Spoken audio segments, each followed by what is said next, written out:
You're on SALT's YouTube and we're having conversations about some hot topics concerning relationships, being single and dating in the church. So the topic we're going to be talking about it's quite a complicated one, but I do think it's important actually at this stage that we offer a bit of a trigger warning, because in this video we're going to be discussing part of the process of healing after sexual assault and domestic violence and some of the worst ways that a person can be mistreated within a relationship. That may be a challenge for some people, so totally up to you if you continue with us, but we hope that we add something helpful to the conversation and help anybody who is a survivor of those kinds of experiences to continue to move towards hope and better things, really. Is that about right? Yeah. So when we were prepping for this and we were sort of sharing our takes on it, you've researched it, you did 4-part series for the LICC, and then you've spoken about it in more depth on your podcast, and we'll make sure there's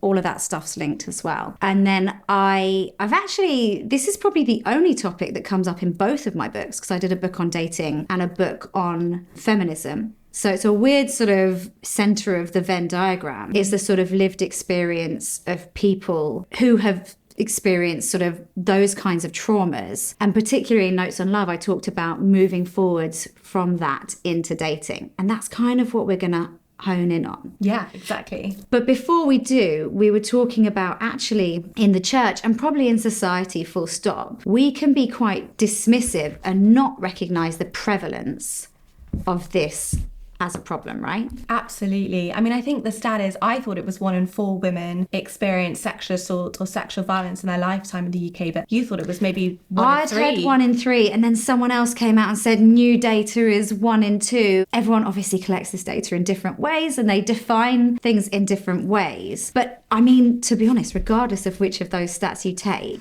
that is a huge proportion It's actually of women terrifying. who've had these kinds of experiences. Yeah. Yeah, I mean, like when you're on the tube or when you're at church or in a room full of people that's sort of 100 plus, you're looking at kind of like 20, 30, 40 people there who've gone through something like that. But actually, you don't hear 20, 30 or 40 stories. There is a taboo around talking about it. I mean, when I was sexually assaulted earlier in my 20s, I was the only person I knew that had ever happened to. In my church community, in my broader network of Christian friends. And that itself was so isolating, to feel like you're alone in that. And actually, it was once I heard that stat and like I could stand or sit in those spaces and think, actually, there are other people here who have similar experiences who can help me to start to heal and to journey towards restoration. And actually, I can be part of their story too. I've just got to find them. And actually, the step towards finding them is starting that conversation. And that's super countercultural. Like, I think as Brits, we kind of feel like, oh, that's not really a dinner party topic. It's maybe not appropriate. It's better to just be, speak in hush-hush terms and euphemisms. But actually, when you name it for what it is, it's awful. And actually, without naming it and bringing it into our cultural conversation, we can't create a culture where that is not accepted and where that does not happen and where God's will is done in those relationships. Yeah, totally. And thank you so much for sharing that so vulnerably. And I'm so sorry that has been your experience. I wonder, do you think that the reception towards this conversation is different inside and outside of the church? Absolutely. My friends who aren't Christians, when I told them what had happened to me, they were shocked, but they actually weren't surprised. They could name all sorts of women or girls they knew who'd had situations or traumas that weren't identical to mine, but were in the same kind of vein of trauma, the sexual trauma. But actually, when I sort of started to speak about it in church circles or with Christian friends, I was actually met with just complete shock that it could happen here. It was almost that idea that this does not happen here. This is a safe space. This is God's people. We all know that God says that this is not part of how he's designed relationships to be. And a kind of sense of, I haven't met anyone who's a Christian before who's experienced that. I had that so many times. And I think the reality is they had met people before. They just didn't know that about them. And I found that really hard. But then I also spoke to so many women that when I shared a little bit of my story, they then shared their story with me. Yeah. And I was maybe the first person they'd told ever that something had happened 5, 10, 15 years ago. I can think of 5 women off the top of my head for whom that was the case. Wow. And that should not be the case. You should not have to journey alone through it. Yeah. Obviously, you don't have to tell anyone you don't want to tell, but actually to heal, we heal in community. We can't heal in isolation. And yeah, I guess God has really placed the desire on my heart to be able to connect women who've had these experiences, to be able to open up those discussions, to share those feelings, to say, hey, me too. Yeah. That was something I felt afterwards, but actually then to be able to speak truth and love into each other's lives and to think this is not how it's meant to be. Yeah. And to forge a new way forward together. Yeah. Yeah, that's incredible. And I do think that's an important point. It's not that, people who've come through these experiences then have to sort of set up an Instagram account sharing about their healing journey or stand at the front of church and say, here's what I've experienced. But if you're talking to no one, then that has the real potential to be damaging. There are the right channels in place for you to be vulnerable, either with church leadership or with a close friend, or there are charities or organisations that have systems in place to support you who completely understand what you've been through and experienced. So yeah, I don't think it's, necessarily that this has to be public knowledge or announced or whatever, but if really, it's 10 years down the line and the first time you say it out loud to someone is when somebody confides with you in church, then it's great that you felt empowered and able to do that. But I'd love to think that people would reach out to a counsellor or a therapist or somebody sooner, just so that they can feel that they're not alone. Yeah, and I think it was so interesting. I've been having counselling through the Rape Crisis Centre. The counsellor I see is not a Christian, but she said to me, if your grandparent had died, can you imagine not telling anyone about that for 10 years and bottling up all of that trauma, all of that hurt, all of that loss, all of that grief, all of that pain, and then, ending up sharing that 10 years down the line because someone told you they'd lost a grandparent. And I think when you put it like that, you sort of think, wow, that would be so painful. And actually, I think those emotions would bed in. They talk about the body keeping the score. And actually, the more that you experience trauma, but you bury it, the more it kind of bottles up and it seeps out to every part of your body. God has designed us to be holistic beings. Like, we can't flourish physically and emotionally and spiritually if there's something that is that significant weighing on us. He's a God who wants to bring liberation, to set the captives free. He wants to release us from that trauma and to restore us from that trauma. But in order to do that, we need to, also speak to him about it. I think this was something that I really thought about in the immediate aftermath of what happened to me. Was, in some ways, it felt awful to sort of speak to God about it. It almost felt like a taboo topic with God. I felt dirty. I felt ashamed. I felt broken. But actually, God had seen all of that. God was with me through all of that. Not that he wanted that to happen or that he desired that to happen. No, he wept as it happened and he saw his child, his dearly loved child, be assaulted in such a way. But actually, by bringing it to him and saying, actually, God, you were abused too. No, not sexually, but on the cross, like, you were treated so badly. I know you understand me, and actually maybe you're the only person that understands me just now, but please be with me in this and please speak into this. I want you in this. And for me, that was a real turning point, actually inviting God into that situation. It was painful. It was messy. It made me really have to confront who God is and his character, his sovereignty, his goodness. But actually, I think it's in those moments of wrestling that you ultimately go deeper with God, or that has been my experience. And my prayer would be that is the experience of anyone who listens to this, who has gone through something like this, that actually by bringing it to God, he's able to start that process of setting you free again. Yeah,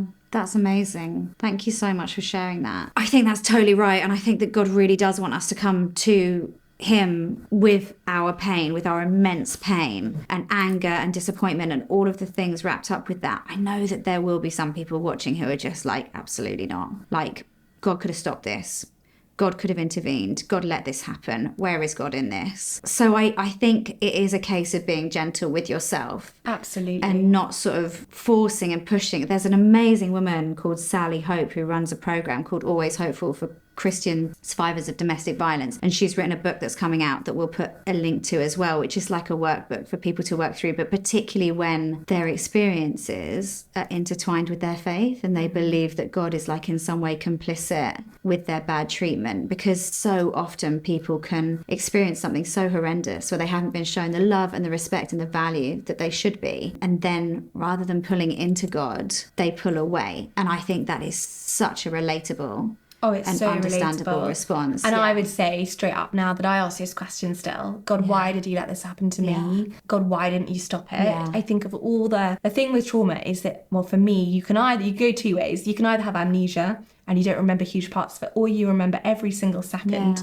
in like razor sharp HD detail. And I think of all the minutes building up to what happened to me. And I think at any of those moments, God could have changed something. Someone could have rung the doorbell. My dad could have come home. A pigeon could have flown into the window. You know, literally anything. God could have intervened and everything could have turned out differently. And that is still something I don't have answers to. And it's something that's really painful. It's really painful. I think before, my experience of God's sovereignty had always been positive. But actually wrestling with the sovereignty of God over all things when those things are so abhorrent and so painful and so personal. That's not a quick process. No. And I think actually for those walking alongside Christians who've experienced sexual assault, actually being really gentle, that was something I found hard in the initial months. Was kind of friends who would preach at me and I would just think, you have no idea. I know all of that in my head, but right now I don't feel that. I can't feel that right now. And actually, please just give me some space. Give me some space to just let what's happened sink in. So before we get on to the sort of idea of, it feels like we'd be jumping over a huge chunk of the sort of healing process if we went straight to, right, you've had that experience and now you're dating again, what do you do? Because there is, and for some people it's months and some people it's years or even longer, you know, there is a really important process of healing that would come before anyone even thought about the idea of opening themselves up in the sort of vulnerability of dating again. And obviously you did speak to people in church. I spoke to people in church. In church leadership. Tell me about that experience, because it's fair to say that historically, some people have had phenomenal experiences of going to church leadership or speaking to other people in their church about trauma that's happened to them, it's sexual or domestic violence or many other things, and they have felt completely supported and completely loved and known how held they are. But there are a lot of people with a complete opposite story, where they felt shamed or ostracized or ignored or silenced even. So how was your experience? So I thank God for the response of my church. I was not ostracized. I was not shamed. In fact, I was practically loved and supported, prayerfully supported, and I was believed first and foremost without any need to kind of add weight to my argument. So I confided in a lady from the women's group who then reported it as a safeguarding incident to the diocese. And she asked me if a small group of the leadership team, including the vicar and the assistant vicar and one of the other female pastors on staff, would be able to get together to think about how to practically support me. Two of these individuals were men, and I must admit there was a bit of a moment where I thought, I don't know if I ever want them to know that about me. But I trusted her, and that was a wonderful provision. They not only sought legal advice for me, they also sought legal advice about how people in church could support me without compromising a police investigation. They met up to pray with me every couple of weeks. They set up a group chat of people to support me.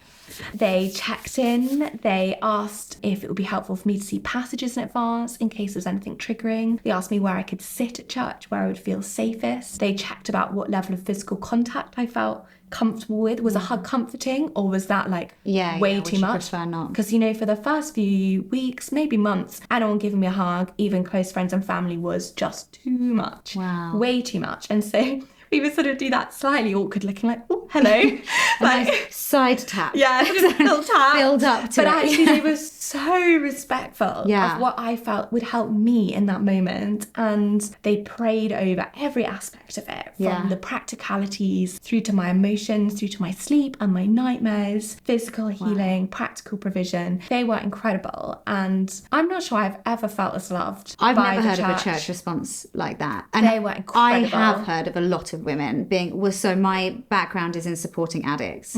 So I'm an addict in recovery myself. I know tens of possibly hundreds of women who are associated with church who've had similar experiences, and that is pretty exceptional response. It was incredible and it far exceeded any expectation I could have had. And I think that was very empowering for me to actually feel like this is being taken seriously. This is not being brushed under the carpet. This isn't being minimized as like, oh, that wasn't very nice. This is being like treated as like something of weight and something of significant pastoral concern. So they were absolutely amazing. Wow. I guess the next thing that's come to my mind, and I'm not necessarily expecting you to answer it, but let's talk about it, is what if someone's watching this and they're just like, well, that's great for you, but my church did not do that. My church did not believe me. They didn't support me.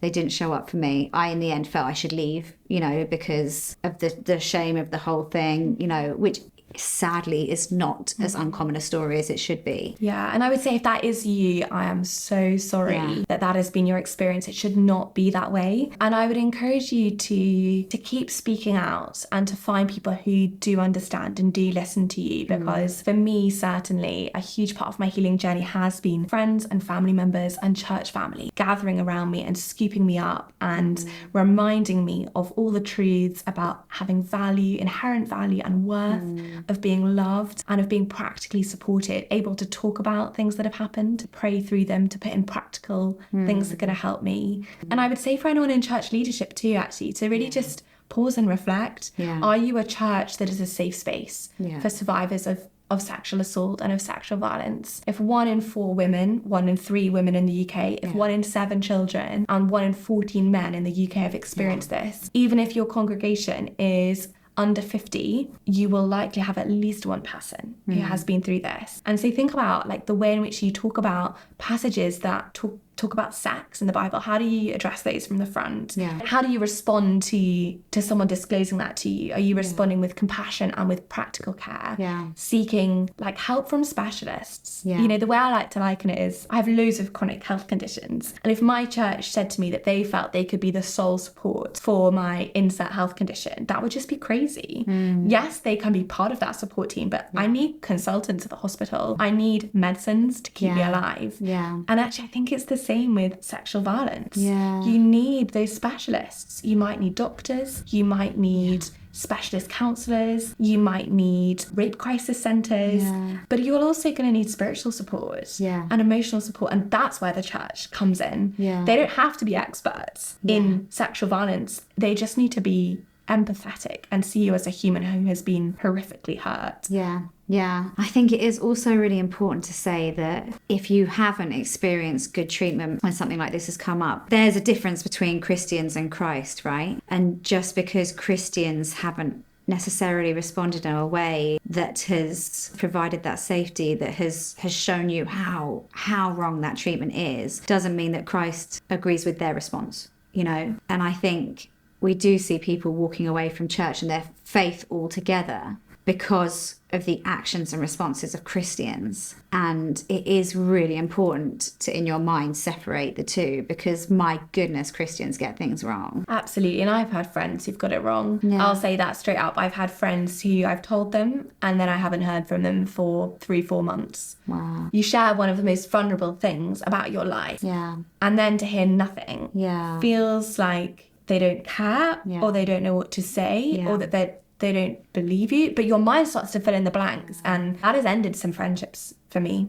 And that's really, really painful. And so whilst my church and my family have been phenomenal, and lots of my friends have been phenomenal, my experience hasn't been wholly positive. I've experienced just a taste of what it must be like to be in a community that hasn't responded well or in a Christ-like way. I think the sort of key things, if somebody is relating to your experiences or any of the experiences that we're talking about, are making sure that there's a safe place where you can speak to people. We'd love one of those safe places to be your church. And if you're in church leadership, we'd so encourage you to be well equipped to respond as well as your church did under those circumstances. So making sure that you have somewhere where you can speak and process those things. And then down the line, and it would be down the line, right? What we don't want to do is when you're ready, you may want to explore the idea of a romantic relationship, and that, you know, marriage doesn't just happen like that unless you're like on Married at First Sight. There's like dating, there's a process behind that, which for somebody who hasn't experienced trauma within the context of an intimate relationship is hard anyway. Right? I mean, you can ask anyone who's single and dating in the church. There's disappointment, there's ghosting, there's all kinds of opportunities for pain, you know, Absolutely. wrapped into that. But now you've got somebody whose vulnerability has not been treated with the respect it should be, who hasn't been treated well. And dating is a game that you win through vulnerability, right? Absolutely. And I think straight after what happened to me, I vividly remember saying to my mum, I will never date again. Wow. I will never get married. I will be single for life. And for me, that was a huge part of the grief. It was like, this had all happened to me. And then it was the death of, I guess, how I pictured my future. Yeah. And that was incredibly painful. And I'm sure I'm not the only survivor of sexual violence to feel that. But to my huge surprise, I'm back on the dating scene. You feel more And increasingly I feel open and ready increasingly to do it. open and ready to do it. And actually that has been really healing to realize that not everyone you meet is that person who did what they did to you. Not every person you meet is going to treat you like that. And I think there are definitely boundaries you need to put in place for yourself. And there are definitely ways to make yourself feel safe. And I'll be honest, it's 100 times harder than it was beforehand. Yeah. Because in the back of your mind, there's always that possibility. And I don't think I really entertained the possibility that that could happen within Christian circles beforehand. Partly because it's not talked about. Yeah. And so you just kind of think it's not something that happens. But actually now I'm acutely aware it happens. Yeah. Oh my goodness. Yeah, like I see red flags probably when there's nothing. There's definitely a naivety among some Christians, some church leadership that tells them that things that happen in the world don't happen in the church. And that is just fundamentally not the truth. Yeah, 100%. If it happens in the world, it is happening in the church. Whether it should or not, well, it definitely shouldn't, particularly in the circumstance of things we're talking about. But you cannot assume that everyone is operating. I get it a lot when I speak to people about addiction, particularly when it comes to something like pornography addiction or drug addiction. And church leaders will say like, oh, we actually don't have that problem in our church. You do. You just do. You know, like there's no way in a congregation of 120 people that not one person is struggling with this. It is just a statistical impossibility. I'm sorry and I'm sad to say it, you know. And I think the same applies when it comes to sexual violence. Like, given that the stats of the sort of whole population are so high, it's just naive to think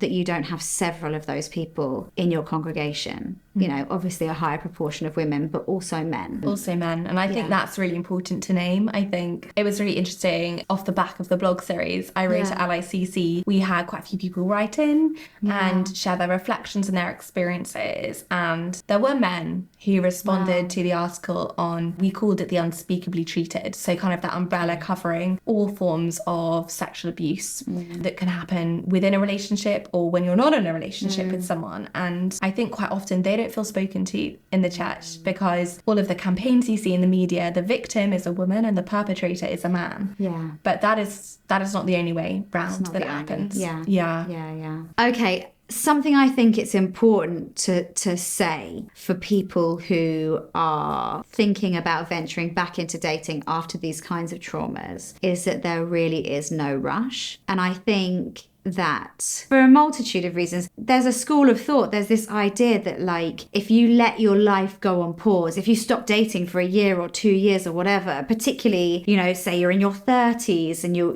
like children or something like that, then you're letting them win. If you take, you're letting the perpetrator of that violence take something from you. So you have to push through, you can't let them stop you. If anything, they should spur you on to do more and better. And okay, of course we want you to have an incredible, full, rich life in Christ, in relationship with people around you. But actually there can be something kind of unhealthy about that attitude, that you can push yourself, you can do yourself even more harm. Absolutely. By sort of feeling that way. By exposing yourself to triggers too soon. Yeah. By almost using it as like a coping mechanism. Yeah. And I think it was really interesting because I'd assumed that everyone would respond like I did immediately. Like, I don't want a relationship. I can never imagine a relationship. But apparently more people actually respond by dating, almost in like a kind of an addictive pattern, that they want to break the cycle, but actually they're still not in that headspace where they can be vulnerable, whether they can be themselves,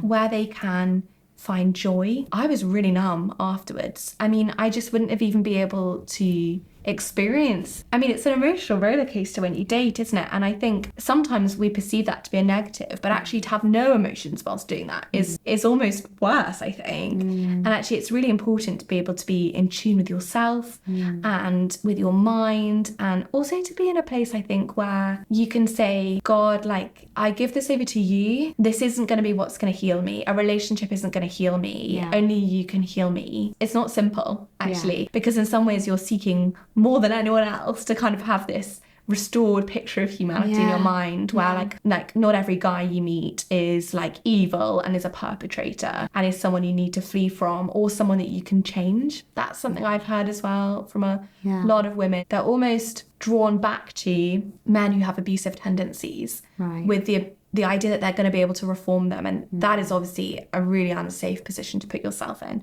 and also a really unhealthy behaviour, and also definitely not going to lead you towards healing and flourishing. Yeah, it's about knowing that you are complete, you have access to all the love you need through Christ, and hopefully also in community and church and friends and family, and I know that looks different for different people, but certainly definitely in Christ. And any romantic relationship will only add to that, not fill in the gaps and not provide something that you otherwise wouldn't have, and certainly not heal and restore you after your experience. Absolutely. What are we saying then to someone who has done some work and, you know, has moved along that sort of healing process, and there's a bit of distance from what happened, and they're feeling reasonably strong, but they're just terrified? It could be that in many ways they're in a really, like, a good place at the moment, but the idea of dating is just one step too vulnerable. It's the idea that eventually there would be physical intimacy, that, you know, you'd be one-on-one with that person alone, you know, all of those kinds of things, and they're just like, absolutely not, you know? Yeah, I mean, I think that is a totally understandable feeling, and it's probably like kind of the place I'm in that I think I would be, I'm relationally open, and in many ways I feel like I've done like a lot of work, as you say, to kind of rewire thought patterns and to kind of move beyond triggers and to better my sleep and to better my response, to be able to have like ordinary conversations with guys at work or at church and not kind of just run. But I think, as you say, the idea of like physical intimacy is really complicated, and I think that's something I've really struggled with. Actually, do you need to be at a place where that feels really easy, or actually, because you're going to work through something with someone and you're not starting at 100, you're starting with a conversation, with a coffee, with a drink. Actually, through that journey, would that get easier as you start to trust someone more and you know them? But I think a huge thing for me was thinking that actually I would feel more comfortable if they knew other people that I knew. So the guy knew other people. So not that they would then know every kind of nook and cranny of their past, but actually there's a sense in which they've been in community with them. They know something of their character. They feel like a safer kind of option. You understand their context. And if they had been involved in any situations which had, you know, required safeguarding procedure or something like that, then someone discreetly could let you know of that. Exactly. And so I think that's definitely been huge for me, just thinking, hey, well, what parameters can I put in place to make myself feel safer? But then, so are you currently dating kind of by referral only? By referral only. Yes, okay, exactly. So, application form. So dating apps don't feel right at the moment because you maybe wouldn't understand that person's context.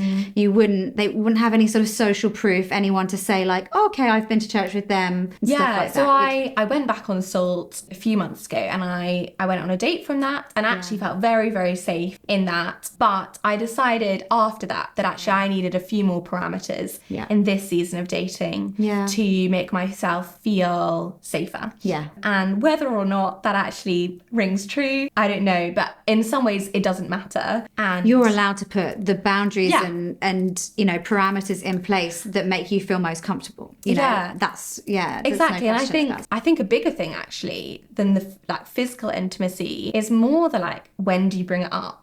Is that like a first date thing? You just lay your cards on the table and you just say like, things are going to be complicated. Like, this is not going to be simple. I'm not using you to heal, but healing would happen through getting to know one another, because actually I might not have an ordinary response to certain things that seem very normal in a dating context, but I can't tell you right now what's going to be triggering and what's not going to be, because I've not experienced that. Yeah. Or do you wait till you've not just been on one date with them and it's something more serious and you're sort of becoming like girlfriend and boyfriend? Like, is that the point at which you share it? Do you share it like 6 months down the line? Yeah. And the number of different opinions I've had on that is overwhelming, to be honest. Some of my friends feel incredibly strongly I should lay my cards on the table right up and basically just be really honest. And kind of in the same way that, like, if I go for a drink with someone, I'm probably going to have to whip out some insulin. I'm type 1 diabetic. That actually, I don't try and conceal that by going to the bathroom. I just do it. That almost, it's just like, here's me. Here I am. And then others are like, no, Sophie, like 6 months at least. You know, you definitely shouldn't share that. That's way too vulnerable. That's really off-putting, really overwhelming, oversharing. So I think for me, that's the bigger complexity. And I wonder how other survivors of sexual violence in Christian dating, how they navigate that. I've not heard that from anyone. So if any of you have got ideas, love to know. Well, I can tell you what, I have a response to that because people ask me a question along those lines quite often, particularly around being in recovery. Addicts want to know, when do they sit down with someone and say, I'm an addict in recovery? You know, what's the right thing? I think if you're telling someone something, in order for them to tell you it's okay, that is an acceptable thing for me to have to cope with within a relationship with you. If you need their acceptance or their sign off, that's not the right reason, and you don't need it. You don't need someone else to tell you that's okay, you're still dateable, because you are, and it is. And that's that, full stop. I think that the motivation behind telling someone would be because if they know more about your history and your experiences and what has formed and shaped you and influenced you and built you up into the person you are, then they will understand you better. So it's a tool for building intimacy that should come at the time when that level of intimacy feels appropriate. You're not hiding it from anyone by not telling them. I feel quite strongly it would be a bad idea to say it on a first date because you owe that person nothing at that stage. You know, I think that we can be too emotionally vulnerable on first dates when really, just like physical vulnerability, it should increase with commitment. And when you know that that person is committed to you, that those things are not just going off into the abyss and then suddenly there's a guy who goes to a church down the road who you don't speak to anymore, who's in your WhatsApp graveyard, who knows something so personal about you. There's no need for that. If you're committed to somebody in a relationship, then of course you want them to understand the important things that have happened, both good and bad, in your life. And that would be definitely something to share in that context. But that's only my perspective. I definitely don't think that there's like a set time. I wouldn't say like 6 months or first date. I think it's about feeling out the extent to which that person is showing reciprocal investment in you so that they can carry that well. And as you grow to get to know them, it'll be something you actively want to share and not a hurdle to get through in order to check that they're okay dating someone who's lived through that. Yeah, I think that's such a helpful framework and Thanks. such a helpful way to like kind of navigate that. It's still like you still have to kind of feel your way through it. As you say, it's Massively. not a set time. Oh, But actually, yeah. there is Yeah, like a sense, like a reciprocity, like they're sharing things about themselves, which are like quite vulnerable. Yeah. And then you're sharing, and that kind of matches each other. Yeah, It's really I think helpful. so. There are very important things that should be shared, but in the right time, the right place, and with wisdom, you know, and through growing with someone, I think. I guess I think the most important thing to end on, and I know that you can definitely speak to this, is like, it's not about the dating. It's not about, oh, should you turn up on a date and who should, and blah, blah, blah, and all of that kind of stuff, and the vulnerability of that, which is very real, and we should acknowledge it, particularly for people who've had these experiences. It's more just knowing that there is full redemption and restoration available, that Jesus will totally walk with you day by day, as quickly or as slowly as it takes to get there, and that each of our value is so much more. We shouldn't make assumptions about our value based on that experience where one person who is deeply damaged themselves has made a decision not to honor it. Yeah.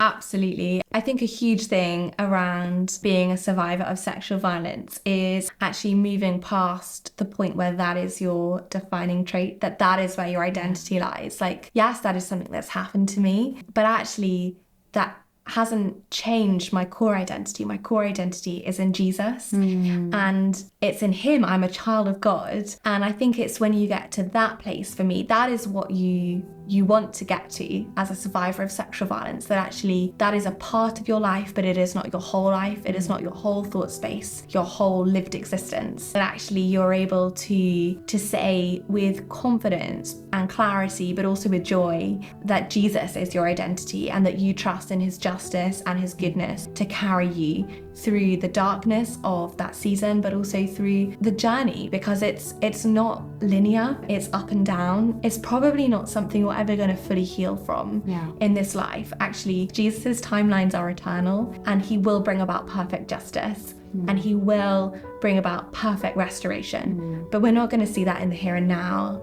And so it's kind of being willing to acknowledge your relationship with him and to trust him to handle all of that, including your dating life, but also so much broader than your dating life as well. That's so good. Thank you so much for sharing with us. Really appreciate it.